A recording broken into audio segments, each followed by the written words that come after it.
policy. And the second thing that President Obama did last week was to direct the White House staff to develop a strategy to restore scientific integrity to government decision-making. This order, I think, is extremely important. It's important for the U.S., and I believe it's important for the world. The message is that we all should use scientific knowledge in making the best decisions for policies, broad policies, policies concerning energy, policies concerning security, and policies concerning health. And in this way, we should all be able to make decisions that will lead us into a world with the best opportunities for world prosperity, for world health, and, I hope, for world peace. So with those remarks, I would like to stop. I want to thank, first, the many members of and visitors to my laboratory at MIT for the past 30-plus years, and also I want very much to thank you for being here to share my comments this morning. Thank you very much. Thank you, Professor Horvitz, for the wonderful lecture. May we request Professor Horvitz to remain on stage. Professor Horvitz is an extraordinary researcher and has put in rare passion into his area of research. We hear that he was inspired to research this area after a close family member and another close friend of his passed away due to neurodegenerative disease. May I now invite Professor Muhammad Amin Jalaluddin, Deputy Vice Chancellor, Academic and International, to moderate the question and answer session. Professor Amin, please.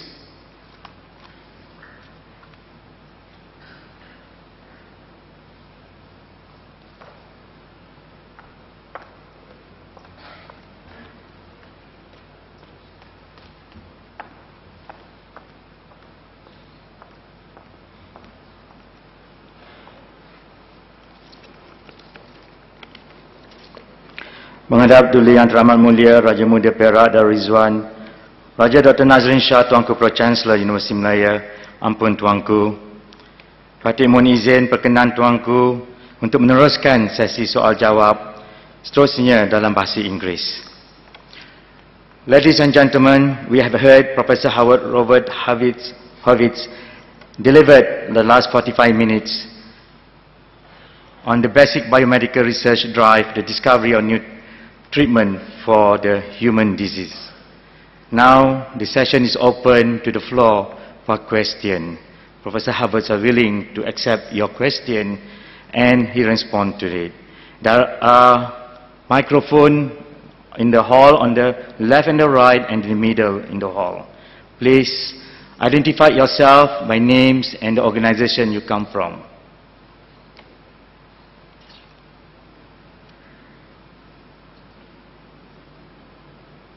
Yes, Professor Rauza, please come to the microphone there. Assalamualaikum warahmatullahi wabarakatuh and good morning, sir.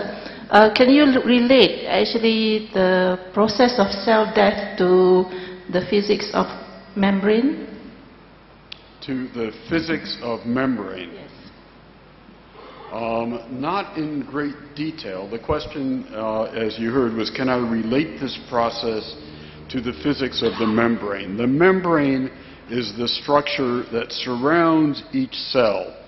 And the major relationship is that as cells undergo programmed cell death, they are destroyed. And an integral part of that destruction is to destroy the cell membrane. Our bodies are very efficient, and so when cells die, the materials in those cells are not simply discarded, but they are reused. So the membranes are broken down and the molecules inside the cells are broken down and then reutilized by our bodies. This process is not the fundamental process of killing, but rather another step in programmed cell death, which I didn't discuss, that is involved in the destruction of the dying cells. It turns out we have also studied this step in detail in C. elegans, and what happens in us is very similar. There are implications for disease from our findings of these studies, but I think it would take me another lecture to describe that, and perhaps this is not the best time to do that in detail. Thank you. Yes, please. Can you identify your name? Good morning, Professor Horvitz. My name is Suzainor. I'm from the Faculty of Medicine, University of Malaya. I was just wondering, as you mentioned earlier, that your research, it started off as something really obscure, something really new, and people told you not to do it. But the thing is, while you were doing your research, you must have developed some kind of innovation that helped in the experiments as well, because for most of us, I think we are end users. We devise our experiments based on what is available for sale. For example, the microscopes that we use, the other things that we use to measure the cells' reactions and so on. What kind of innovation did you develop in your lab in order to help drive your experiments? Thank you. Yes, thank you. There really are two answers to that. One, although we had no idea when we started whether there would be practical import to our studies, I was very aware that what we were studying was a fundamental problem for which there was no current understanding. And one of the lessons I learned from my PhD advisor, who was James D. Watson of Watson-Crick double helix fame, what Jim taught me when I was a graduate student was it's equally hard to study a problem that's unimportant as to study a problem that's important. So I knew that the biology was unexplored. So I knew we would learn something new. I just didn't know if it would be generalizable. Then in terms of the technology that we used, of course there was innovation and new technology added in many ways. One of the examples of technology that came into these studies, I think, exemplifies something very important in modern biomedical research, and that is the classic disciplines as labeled by many of us, as labeled by many departments, today are coming together.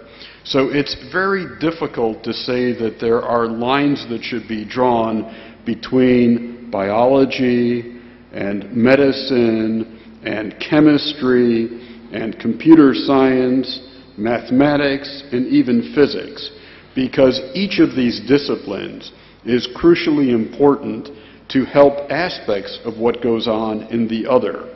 So that, for example, one of the technologies that we helped develop for our studies was the use of lasers in biological experimentation. And we were able to use laser microsurgery in this little worm to kill individual cells. And so if we killed one cell, we could then ask what happened to other cells in the animal, and that told us something about how cells interacted and how cells talk to each other. And so we used this technique from physics. We adapted it so that we could use it for our particular application, and this technique has been extremely useful to us, both in the studies that I outlined and also in many of the other studies that we've done. So technological innovation as well as biological innovation has been very important in the work that we've done. Thank you. Please, sir. Yes, please. I am Francis Achike. I am a professor of pharmacology from the International Medical University. Professor Horvitz, I thank you very much for a very stimulating lecture.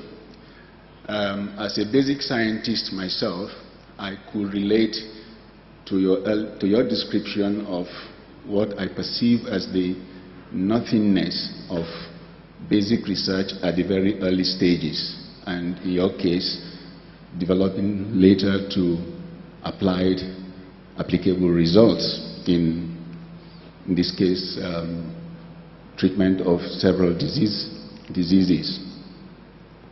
What I am trying to now get across in my question is this: how did you, from a state of what looked like nothingness, grow and progress into what is now a Nobel Prize project?